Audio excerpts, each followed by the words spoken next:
Bill in Florida, you're up in the Savage Nation. Go ahead, please. Yes, this is Del here, Dr. Savage. 24 years ago, my wife and I were faced with the exact problem you're talking about. We were presented with genetic testing that suggested we should terminate the pregnancy. We did not.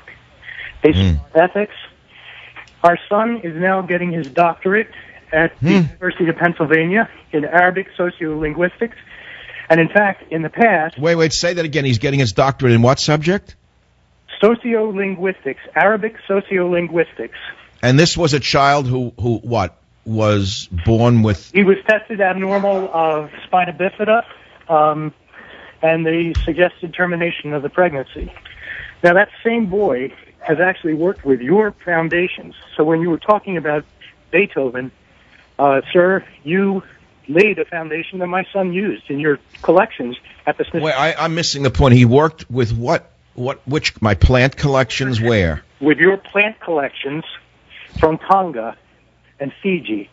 Oh, my God. I had no idea anyone even knew they existed. The years I was wandering, when I was wandering alone in the tropical rainforest collecting medicinal plants, I would send them out to collect press, blah, blah, blah, and then went out to 7 different herbaria. Which herbaria was he in? Which herbarium was he in, rather? At the Smithsonian. Yes, I know one of my collections, a Kew in London, which I can't visit because of the liberals won't let me see my own collection. They only permit Islamists in to say kill the king and queen, rather. Well, but they won't let me into Kew Gardens to see my own collection. It shows you how far they've come from the Magna Carta. There's another collection at the Smithsonian, another one at the Bishop Museum in Honolulu, and another set, I believe, in the Bronx Botanical Garden. That's amazing, your story. So why would he have studied my plant collections at Smithsonian? He was working in the botanical collection, helping categorize them, and then he noticed patterns in names of plants and was able to do linguistic trees based on the names that people call and the native names for those specimens. So your specimens actually formed a new foundation in linguistics. Holy God! You just gave me a new halo. I've got a couple of them now. Dr. Savage, you have established a groundswell and some foundations that others are picking up on. So may God bless. That's an astounding thing. You mean in my recording? Let me see if I follow you, because this is new to me. By writing down the Tongan name for a plant, he was able to put them together in a linguistic pattern? Correct. By looking at older specimens, he was able to see linguistic shifts in how they changed over time. And how Holy God. Population. Now, where does your son live? I'd like to communicate with him, Bill. This is amazing. Yeah, he's in Pennsylvania, at the University of Pennsylvania, and I would be more than happy to send you a copy, because we looked at your specimens of actually it was, I believe, Peeper beetle, I'm really, you know something, you just changed my view of myself and of the world.